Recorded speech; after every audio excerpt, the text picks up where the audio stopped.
అదే RTV app వార్తల్ని క్షణాల్లో చదివే అవకాశం ఉంటుంది. ఒక న్యూస్ పేపర్, ఒక టెలివిజన్ ఛానల్ మీ చేతుల్లో ఎప్పుడూ ఉంటాయి.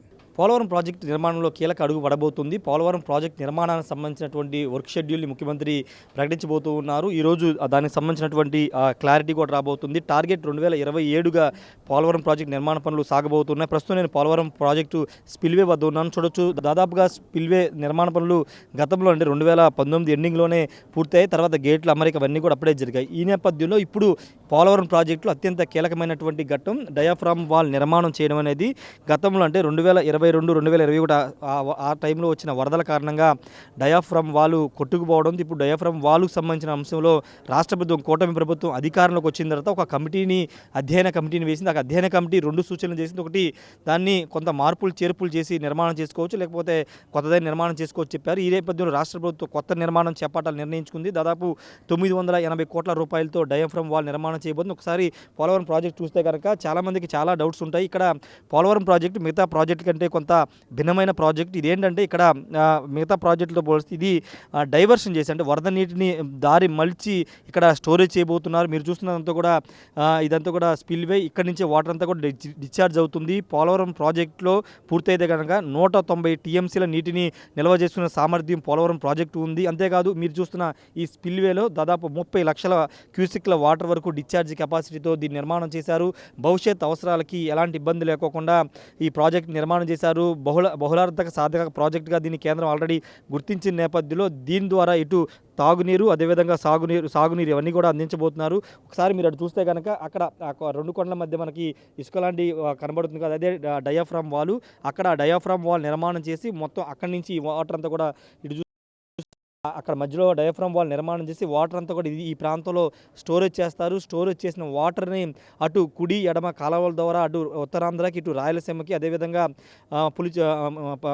పులిచెంతల ప్రాజెక్టులకు సంబంధించినటువంటి ఎత్తిపోతల ప్రాజెక్టుల ద్వారా నీటిని అన్ని ప్రాంతాలకి తరలించే ప్రయత్నం అయితే చేస్తున్నారు. మీరు చూస్తున్నదంతా కూడా అక్కడ డయాఫ్రామ్ వాల్ పైన ఎగువ కాపర్ డ్యామ్ ఉంటుంది, దిగువ కాపర్ డ్యామ్ ఉంటుంది. అక్కడ డయాఫ్రామ్ వాల్ నిర్మాణం పూర్తయిన తర్వాత దిగువ కాపర్ డ్యాములని ఆటోమేటిక్గా తొలగిస్తారు. వాటర్ స్టోరేజ్ సంబంధించిన విషయంలో కొట్టుకుపోవడం గల ప్రధాన కారణం ఏంటంటే కొంత లోతుకి, అంటే లోపల కింద భూమి లోపల రాయి తగిలే వరకు, అంటే ఎర్త్ లోపల రాయి తగిలే వరకు ఈ నిర్మాణం డయాఫ్రామ్ వాల్ నిర్మాణం చేస్తారు. కాబట్టి దానికి సంబంధించిన నిర్మాణ పనులు మొదటి అంశంగా ఉండే అవకాశం ఉంది. ఎందుకంటే ప్రాజెక్టులో నెక్స్ట్ అంటే స్పిల్వే ఆల్రెడీ పూర్తి అయిపోయింది కాబట్టి ఆ డయాఫ్రామ్ వాల్ నిర్మాణం పూర్తి చేస్తే కనుక వచ్చి అంటే 2027 నాటికి పోలవరం ప్రాజెక్టులో నీటిని నిల్వ చేయొచ్చు అనేది రాష్ట్ర ప్రభుత్వం ఆలోచన చేస్తుంది. దానిలో భాగంగానే ఈరోజు వర్క్ షెడ్యూల్ని ముఖ్యమంత్రి ప్రకటించారు. ఎప్పుడు ఏ పనులను పూర్తి చేయబోతున్నాం, ఎన్ని రోజుల్లో పూర్తి చేయబోతున్నాం, దానికి సంబంధించిన టైం బాండ్ అన్నీ కూడా ముఖ్యమంత్రి ప్రకటించారు. దానిలో భాగంగానే ముందుగా డయాఫ్రామ్ వాల్ నిర్మాణం చేసి తర్వాత ఎర్త్కమ్ రాక్ఫిల్ డ్యామ్ కూడా నిర్మాణం చేసే అవకాశం ఉంది.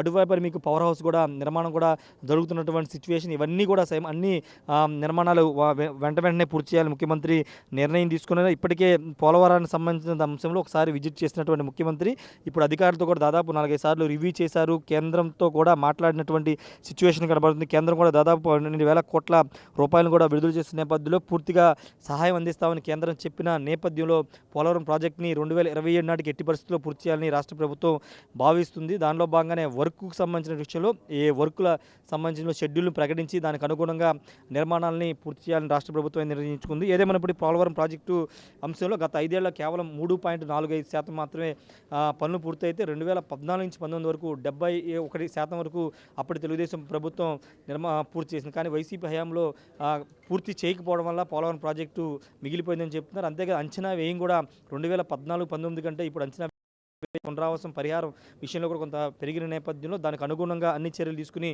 పోలవరం ప్రాజెక్టును అయితే నిర్మాణాన్ని అయితే పూర్తి చేయబోతున్నారు. కెమెరా పర్సన్ శ్రీనివాస్తో రాయేష్, ఆర్టీవీ, పోలవరం ప్రాజెక్ట్ దగ్గర నుండి. మరిన్ని వీడియోస్ కోసం ఛానల్ ని సబ్స్క్రైబ్ చేయండి. లేటెస్ట్ అప్డేట్స్ కోసం వాట్సాప్ ఛానల్ ని ఫాలో అవ్వండి. ఆ లింక్ డిస్క్రిప్షన్ లో ఉంది.